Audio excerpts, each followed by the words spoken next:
Make sure to check out our sponsor, Cell Phone Buyers Recyclers. They want to buy your cell phone old, broken, or you're just trying to get rid of it. You can contact them right at the number on the screen, text or call. Also, their social media and website is in the description if that's more convenient. If you share their social media accounts on social media, get a chance to win an iPhone. Go check them out. All right, man, we back. Goodfellas Sports TV. Hit that subscribe button, bell icon button, share the video. Appreciate everybody for tapping in. And let's talk about one of the greatest seasons in NBA history, or one of the forgotten seasons in NBA history. Everybody throwing around how great LeBron is, how great Jordan is. But people forget the 1994 NBA season for Hakeem Olajuwon was one of the greatest runs in NBA history, if not the greatest physical year, up there with Jordan. I think it was 88 when Jordan was, scoring champion, slam dunk champion, all-star game MVP, league MVP, defensive player of the year. If I didn't say it had the scoring title, that was one of the greatest years ever. No player since then has done that,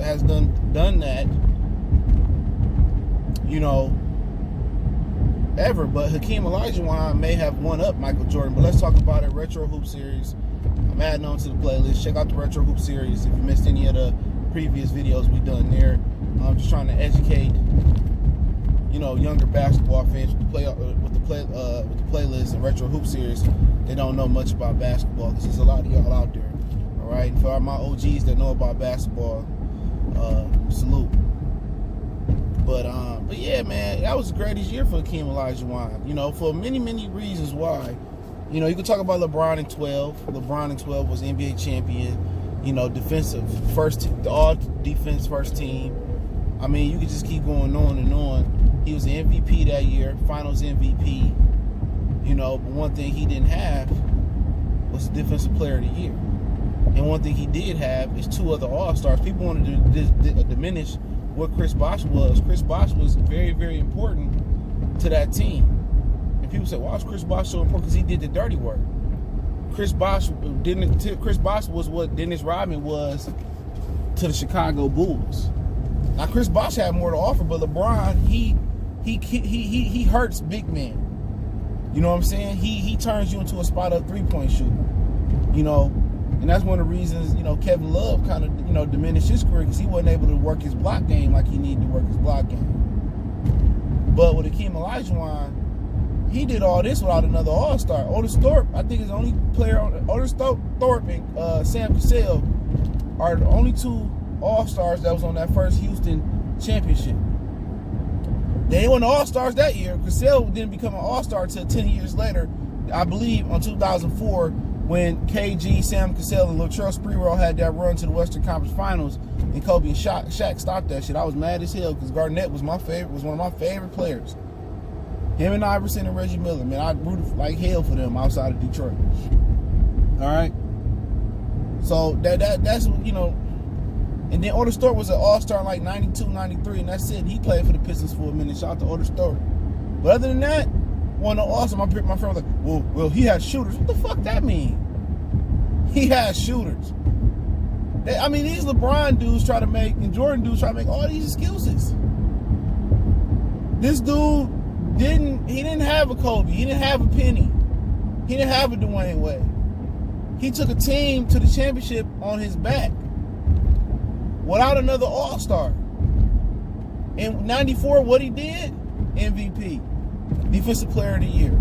Finals MVP. Did all that in 1 year.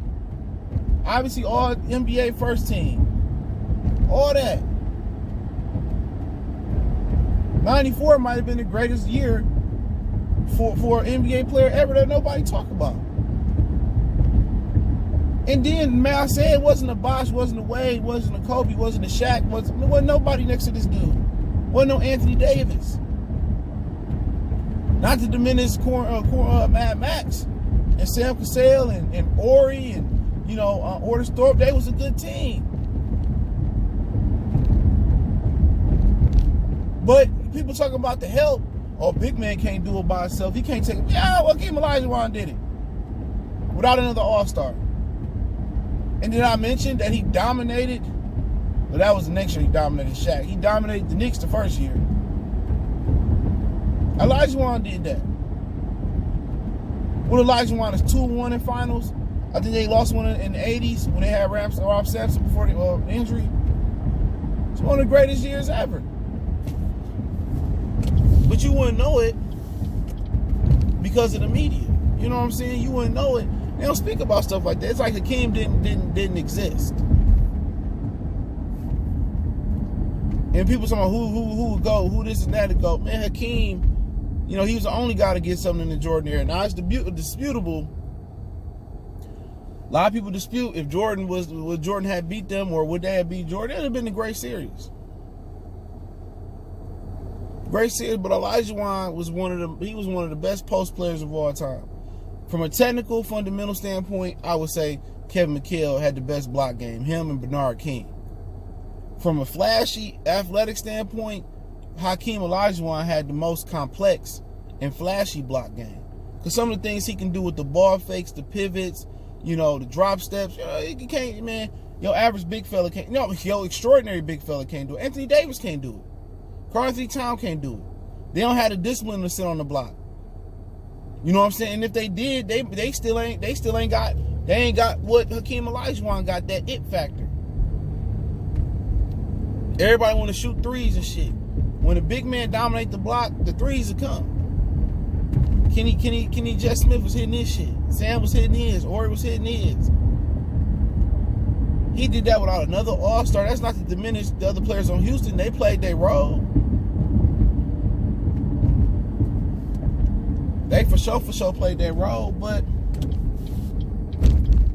he was just dominant. It was one of the greatest years in NBA history for a single player. And he brought home both MVPs. And he played defense. I mean, I know younger players say, are flabbergasted saying, oh, he played defense too? I only thought you can play one side of the ball and be great. And people in the great GOAT discussions, nobody ever talks about defense. It's all about scoring and assists and rebound. Defense is very critical. Can you lock down your opponent? You can get 30, or you going to give up 35, 29, 28? That's the $1 million question. Defense should not be exempt from a GOAT discussion.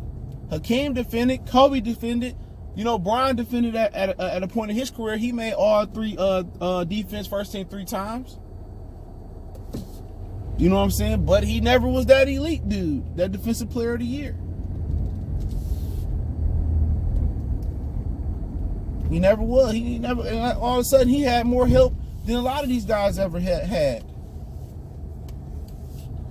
A lot of help. Hakeem didn't have that level of help, and that's the God honest truth. He didn't have another All-Star until next year, and Clyde Drexler was old.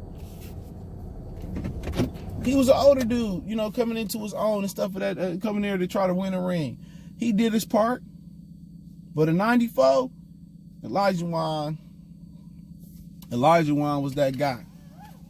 That's probably the greatest year almost, depending on looking at what some of the things Kareem did and stuff of that nature. But Hakeem Olajuwon is definitely a top 10 player. You know what I'm saying? With that year and what he did in 95 too, you can make an explanation. You probably can make an argument he was better than LeBron due to his accolades. He didn't bend, he didn't fold, he didn't break and leave Houston. He went to 3 finals in Houston and won 2. He didn't run off to Miami. He didn't run back to Cleveland and recruit dudes and run. That's why I respected them OG dudes. And if they did, form a super team, it was like when they was past their primes. Him, Chuck, Pippen. That was like 98, 99. I remember he was on the cover of either Shootout 98 or Shootout 99. People are like, what is Shootout, dude? 989 Sports was the shit back in the day. I didn't even fuck with EA Sports. Game day, I had all the 989 Sports. The hockey game. People didn't even know Hakeem Olajuwon was on the cover of a basketball game. You can make it people overlooked him. His defense was on point.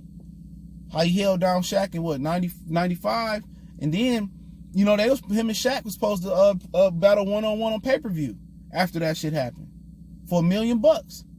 Hey, I'd have paid to see that. Real talk, Olajuwon, man, pay homage, dude. Pay homage, dude. He can do some things that other guys couldn't dream of doing on the court. You put LeBron in that situation, he try to get traded up out of there. You know what I'm saying? And some dudes happen to go into a fortunate situation like Magic and Bird. You know, they fell in line with some great situations on LA and the Celtics. Michael didn't fall into a great situation. Chicago Bulls ain't never did shit before or after Jordan. After Jordan. But he didn't run, he didn't bend, he didn't fold, he didn't shake. You know what I'm saying? He did his damn thing.